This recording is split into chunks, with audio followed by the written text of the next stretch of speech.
Hi Manoj, welcome to Startup Manch. Hi, good morning. So I'm here to represent CropRover.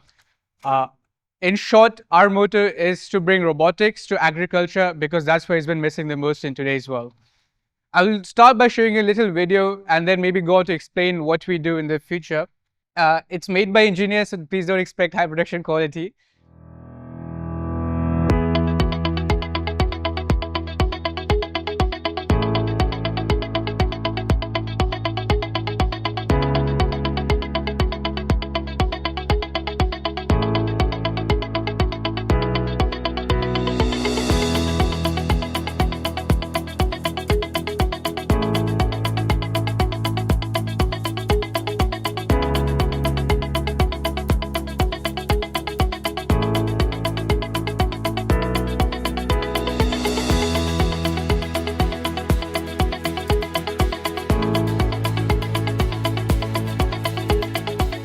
So that is from our tests in Ratlam, which was done in April.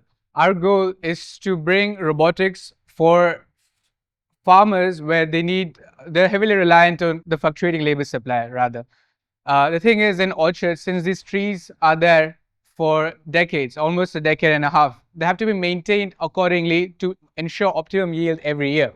And the farm workers who know how to do so are reducing in numbers year by year because, of course, the newer generation is not interested in their parental activities of traditional farming. So they're going more towards the service industry and leaving the farmers, the traditional farmers, behind.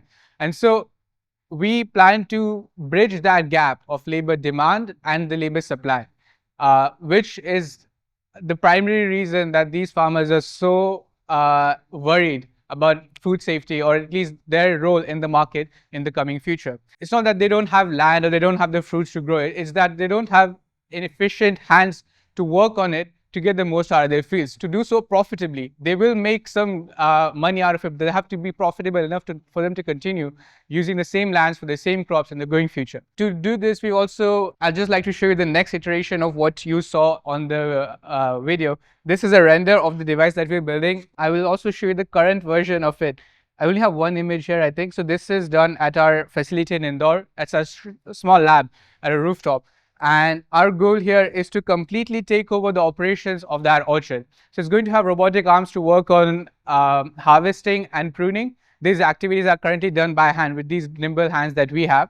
Also, it's going to take care of autonomous weeding, spraying of pesticides and insecticides, and also take care of something that we are trying to bring something new into it, which is laser zapping, or rather burning the weed on the ground without using chemicals or fertilizers, just using electricity on its own. So it's going to be doing all of that through our flagship, which is going to cost approximately 22 lakhs, 20 to 25 lakhs with a profit margin of 40%. So the BOM would be anywhere between 15 to 70 lakhs, depending on, of course, our production cost, the final production cost that we're doing. We're still in the prototype stage. That's why we don't have a final product to show you yet. And I'm going off on the render, otherwise I would have shown you the actual image.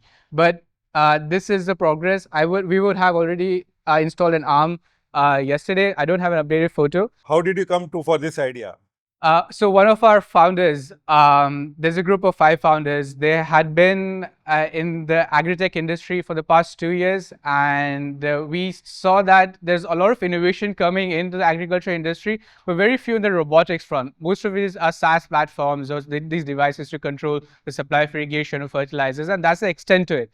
There aren't a lot of people doing robotics that are the most optimum way to reduce or to actually bridge that gap that these farmers are facing right now, farm owners rather, is that, of course, that they don't have enough hands to work on it. So we want to bring those hands that we have into the farmers' tool set that they currently have. So did you go for any idea validation program, or how did you validate this idea?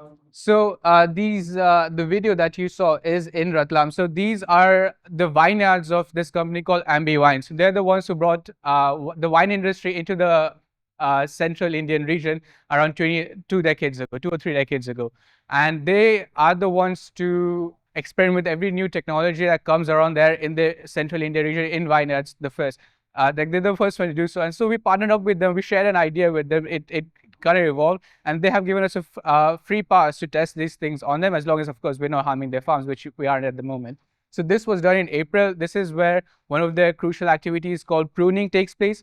Pruning is when you're breaking off a branch at a specific location to promote new growth for the upcoming season. So this is where the fruits are also coming on. So if you miss that crucial window, in the video we can see that we are identifying.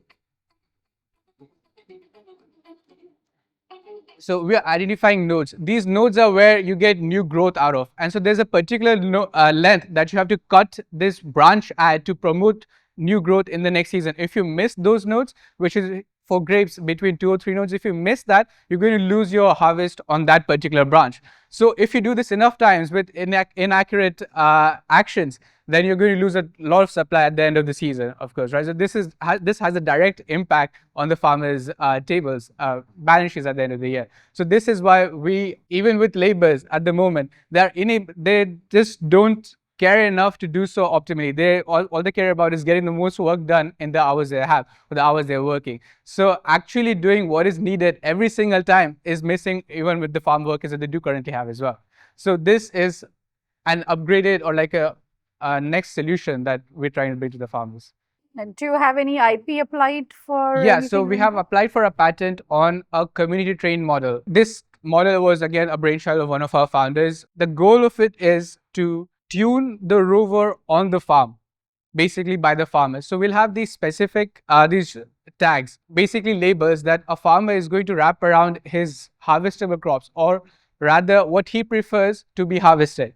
The thing is, every farmer will have his own preference, and in the lab we'll tweak it to perfection. Like we know what the scientific data is, the sugar content for each harvestable grape, but for each farmer it varies. So we'll have a pre-trained robot, but once it goes on the field, the farmer is going to tweak it, tweak the model by placing those tags, and then once that data is with the rover, as it scans it with its cameras, that is then going to be exported regionally. So every other farmer that has a similar species of grapes planted will get a notification on his app that this farmer has trained the rover for this particular task. Do you want to replicate that? So once a farmer tweaks his model, that will also be used with other farmers in the nearby region or the same species of grapes in the same climatic conditions, of course, to basically further refine the model for every farmer. So after every season, if they want to change their market, someone wants to go for export, they want to harvest it earlier to prevent a spoilage of the fruit once it's in transit, they can do so every year. They can change their basically tuning every year. That will happen for all the community with the same grape. So we have a patent around that, a file patent around that. The source of this idea that you want to build a product, do R&D over here, do pilot over here, maybe set up a manufacturing unit over here and then export. Yeah. Is that what you are looking at? Yes. So which founder or which team member has got this access to Europe or Latin American market where you are planning to go? So one of our founders is Taha Malik. So Taha Malik, he has his entire operation is based out of Dubai. He taps the European market, specifically Spain, which is where we have also had some Zoom conversation with grape farmers in Spain. The only thing being that Spain has very strict regulations on our robotic solutions. But that at least gives us a test ground to go to branch out with these farmers, with these connects. It's a long chain, but that's the way that we have planned it so far. And that's the reason why you entered into the vineyards. Yeah. Okay. Because we had a strong base, we had a strong support base around it where we can readily get data, interview them, because there's a lot that we don't know from the outside of these farms. We can go look at them, admire them, but when you talk to the farmers, that we get to the nitty-gritties of their business, which as an outsider we don't really understand. We can't find on research papers or any other outside secondary research material as well.